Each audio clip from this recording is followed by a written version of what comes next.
These are my houseplants. I've had quite a few of them come and go throughout my lifetime, but the process of finding and managing them has continued to bring me great joy. One of the main reasons I like them so much is simply based on the aesthetic, but plants have been known to have other benefits as well, ranging from improving focus, relieving stress, and with some plants, filtering air.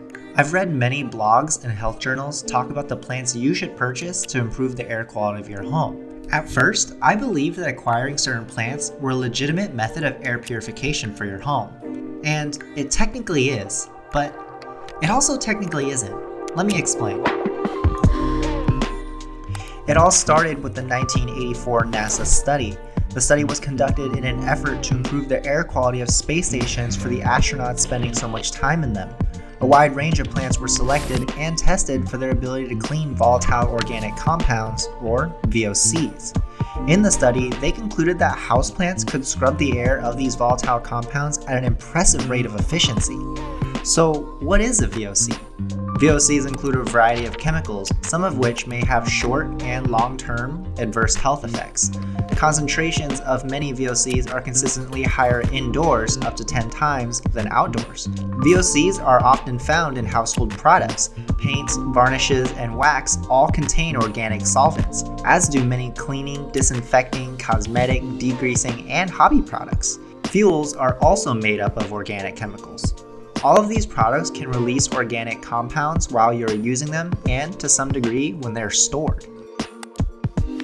The study demonstrated that certain leafy plants removed as much as 66% of the contaminants over a 24-hour period, and uncovered potting soil with foliage removed performed at 70% effectiveness. Based on these findings, it was safe to say that plants are a pretty effective method of air purification. So you can imagine why one would be motivated to acquire certain plants to improve the air quality of their home. But before you go on a hunt for every plant listed in the NASA study in an effort to turn your home into a livable LA oxygen bar, there are some things you should know. The huge caveat to the study was that it was performed under a closed system. The plants were placed in vacuum-sealed tubes, then the contaminants were injected in. Under these conditions, it's not much of a surprise that the plants would perform well. A plant's ability to absorb VOC through the leaves and roots is a process called phytoremediation. Pores on the surface of the leaves, as well as the microorganisms living in the soil, all play a part in the filtration process.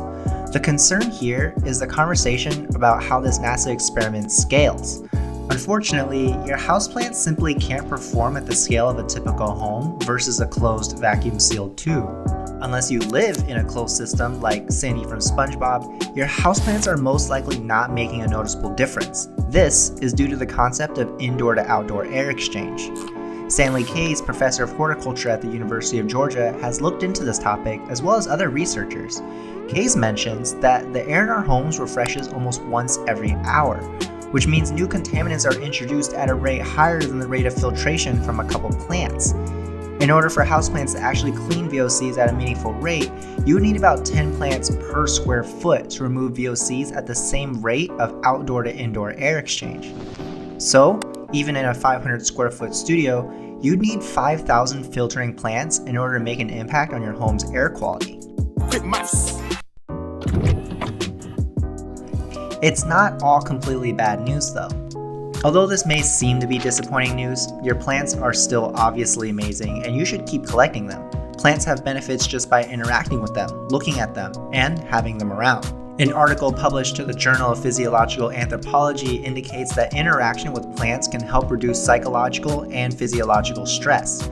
The study had 24 young male adults perform 2 tasks. 12 of them performed a single computer-related task, while the other 12 performed a plant-related task. Then they switched.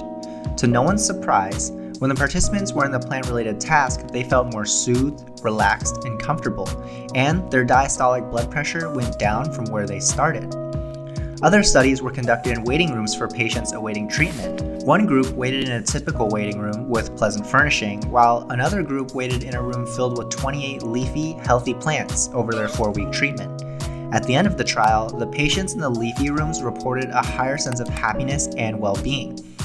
Both groups received proper treatment and both had their issues resolved, but the plant group received an added benefit and better overall experience. So even though your houseplants are most likely not making a noticeable difference in the air quality of your home, it will make a number of improvements to your life and general well-being.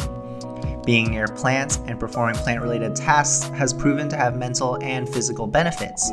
So you should still be excited about your houseplants, and you should consider bringing some to your work office as well. Advocate for more greenery in your offices, and advocate for the trees in your outdoor environments as well. And spread the word. Plants are dope.